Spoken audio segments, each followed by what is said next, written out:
जय हिंद दोस्तों, मैं हूं शेख समीम। आप देख रहे हैं देखो टीवी न्यूज़। देखो टीवी न्यूज़ में आप सभी का स्वागत है। अभी मेरे साथ जो हमारे झारखंड विधानसभा अध्यक्ष रविंद्रनाथ महतो जी मेरे साथ अभी उपस्थित हुए हैं। आज हम उन्हीं से हम जानेंगे नाला विधानसभा क्षेत्र में जैसे लगातार दूसरे विभिन्न पार्टी छोड़कर झारखंड मुक्ति मोर्चा के दामन थम रहे, ऐसा क्या जादू किया है हमारा विधायक जो रविंद्रनाथ महतो जी है। उन्हीं बातों लेकर हम झारखंड विधानसभा अध्यक्ष रविंद्रनाथ महतो जी से हम बातचीत करेंगे।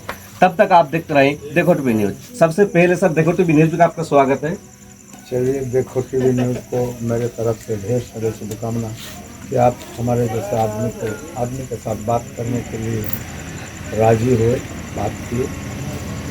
जी, जैसे लगातार क्षेत्रों में हम लोग देख रहे हैं जो विभिन्न पार्टी छोड़कर सीपीआई बोले, भाजपा बोले, दूसरा पार्टी छोड़कर रोज रोज मतलब झामुमो का दामन थम रहा है, ऐसा क्या जादू कर दिया है जो नाला विधानसभा क्षेत्र में लगातार दूसरा पार्टी छोड़कर झामुमो का दामन थम रहा है।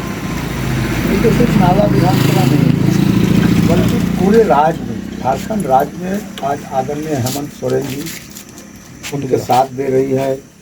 माननीय कल्पना सोरेन जी जो गांधी के विधायक हैं, इन लोगों ने यहाँ के लोगों के लिए जो जो योजना जो काम किए आदिवासी मूलवासी के हित में, इस कामों से प्रभावित होकर के हजारों हजार की संख्या में लोग दूसरे दल छोड़ करके झारखंड मुक्ति मोर्चा के दामन थाम रहे हैं। यही मूल बात है। दूसरी बात यह है कि हम लोगों ने इस क्षेत्र में जनताओं के जन सुविधाओं के लिए काम किया है। हम लोग राजनीति नहीं किया है।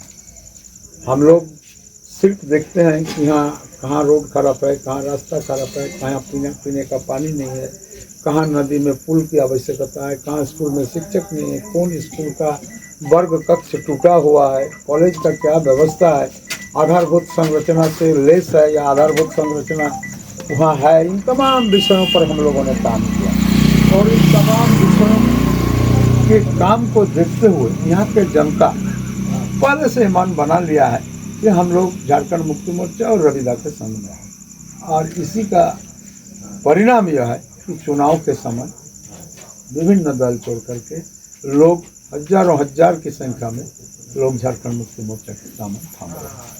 जी, जैसे विकास की बात करें, जैसे नाला विधानसभा क्षेत्र में कोई सड़क हो या डिग्री कॉलेज है या कोल्ड स्टोरेज है, इसके बारे में हम बहुत सारे जो नेता हैं उनसे हम इंटरव्यू लिए। उनके द्वारा बताया गया कि इन सब चीज़ें पर अधूरे हैं। उसके बाद आपका जो एक कॉपी है सर, जो 5 साल में जो कार्य किया है, उस कॉपी को हम पढ़कर हर स्थान पर हम पहुंचकर जो आपका विकास का कार्य है, फुल कार्य है, उसको हम देखकर हम लाइव चलाए थे। उसके बाद उसी सवालों पर हम उन लोगों से भी ये सवाल किए कि आपने जिस तरह अधूरा विकास बताए हैं, तो फुल अधूरा किस तरह का है हमको समझा दीजिए। इस तरह की बात उन लोगों के पास हमने रखे हैं। तो इस तरह मतलब जो विकास कार्य किए हैं उनके लिए विपक्ष आधा विकास कह रहे हैं। देखिए, विकास अब उनका अधूरा आँख है तो पूर्ण विकास कैसे देख सकता है? वो नेता ही पूर्ण नहीं है। नेता पूर्ण नेता अगर बनते तो हमारा काम पूर्ण काम वो देखते, तो नेता आधा है। तो स्वाभाविक सी बात है कि पूर्ण काम वो देख ही नहीं पाते हैं।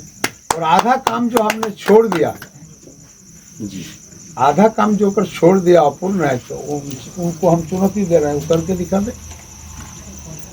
जैसे जो पुल का बात करें आप, तो जो सुंदरबाड़ी का जो ग्रामीण है, हम लोग वहाँ पर चुनावी यात्रा के द्वारा हम लोग उस गांव पर पहुँचे थे। उनको ग्रामीणों के द्वारा बताया गया कि हम लोग कभी सपने भी नहीं सोचे थे कि कभी हम लोग यहाँ पर पुलिया बनेंगे, लेकिन जो हमारे झारखंड विधानसभा अध्यक्ष रविंद्रनाथ महतो ने आज हम लोग का सपना को सच करके दिखा दिया। तो उन ग्रामीणों का आपका क्या संदेश रहेगा? जैसे बहुत पहले से उन ग्रामीणों का जब भी गांव भ्रमण के क्रम में जाते थे तो ग्रामीणों का मांग होता था, अगर सुंदरबाड़ी और भंडारपुर के बीच में उस नदी में अगर एक पुल हो जाए तो हम लोग को ये घूम के नाला हो करके कृष्णपुर और पश्चिम बंगाल अफजलपुर ये सब जाने का जरूरत नहीं पड़ेगा, बल्कि हम लोग 500 किलोमीटर की दूरी तय करके वहाँ पहुँच जाएंगे। और इसमें करीबन 12-14 किलोमीटर का दूरी हमको तय करना पड़ता है। ये पुल आप बना दीजिए और ये रोड भी बना दीजिए। मैं उन लोगों का ये डिमांड को देखते हुए सरकार के पास लिख करके भेजा था। सरकार मेरा बात मान लिया और मान लेने के बाद उस पुल का भी निर्माण प्रारंभ हो गया, रोड का भी निर्माण प्रारंभ हो गया। और उसके पीछे और एक लॉजिक है, आपको पता होगा कि मेरा एक ड्रीम प्रोजेक्ट के रूप में है मालंचा पहाड़ का ब्यूटिफिकेशन। हमारे यहाँ सैलानियों को आकर्षण करने के लिए यहाँ वैसे कुछ प्राकृतिक या मनोरम स्थल नहीं है। सबसे अगर बढ़िया स्थल, मनोरम स्थल अगर है, इधर है जंगल वंगल है, जंगल में भी मनोरम स्थल है, लेकिन मालंचा पहाड़ सबसे प्रशस्त है। और उसके पीछे एक इतिहास भी है। वो इतिहास यह है कि जब अंग्रेजों के साथ देश आज़ाद करने के क्रम में लड़ाई होता था, तो ये देश स्वतंत्रता करने वाले जो योद्धा लोग थे उस पहाड़ के अंदर छिपते थे। और वहाँ एक धार्मिक स्थान भी है, उस पर भी लोगों का आस्था है। तो उस पहाड़ का ब्यूटिफिकेशन कर रहे हैं, सैलानी को आकर्षण करने के लिए वहाँ जो जो आधारभूत संरचना का आवश्यकता है उसको बनवा रहे हैं। चारों पहाड़ को सोलर लाइट से घेरवा रहे हैं। ऐसे पेड़ जो हमारे इस क्षेत्र में मिलता नहीं है, जो दुर्लभ पेड़ है, उस पेड़ को ला करके वहाँ लगाने का काम कर रहे हैं, ताकि पश्चिम बंगाल वगैरह वगैरह के बाहर के लोग वहाँ पर सैलानी लोग पहुँचे। और आप जानते हैं कि जिस जगह में सैलानी लोग पहुँचते हैं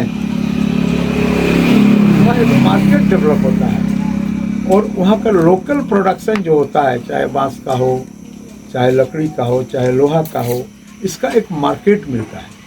तो मेरा वो भी है कि अगर यहाँ पर्यटक या पर्यटन स्थल के रूप में इसको विकसित कर दें तो लोग यहाँ पर आएंगे, ठहरेंगे, यहाँ एक मार्केट भी डेवलप होगा, लोगों को आंशिक रूप से रोजी रोजगार भी मिलेगा। और मैं एक बात आपको और बता दूँ, इसको करने में हमको करीब करीब 7-8 साल समय लगे। जब इस टेन्योर के पहले जब हम MLA थे तो वहाँ एक गेट बनाए थे, आप देखेंगे जाकर के, वहाँ लिखा हुआ है मालंचा गेट। और उसी दिन से हम प्रारंभ किए थे कि ये मालंचा गेट बनाए, लोग मालंचा के बारे में जाने, और उसके बाद फिर मालंचा पहाड़ में हम काम करना प्रारंभ किए। तो हमको लगता है कि 2-3 करोड़ का काम मालंचा पहाड़ में हम लोगों ने कर लिया है। एक चेकडैम भी बना है, बड़ी सुंदर चेकडैम बना है, इतना सुंदर पानी है, देखने के बाद आपका मन बहल जाएगा। तो इस तरह का करके उसको भी बनाने का काम कर रहे हैं। और वहाँ जाने के लिए ये जिस पथ और पुल का आपने उल्लेख किया, ये सीधे उस मालंचा पहाड़ होकर के निकलता है। इसीलिए ये रोड आने वाला समय एक महत्वपूर्ण रोड के रूप में निकलेगा, यह मेरा मानना है। तो चलिए, मेरा साथ हमारे झारखंड विधानसभा अध्यक्ष रविंद्रनाथ महतो जी से तमाम मुद्दों लेकर बातचीत किए। तो इस खबर में आपको कैसा लगे कमेंट जरूर करना। धन्यवाद।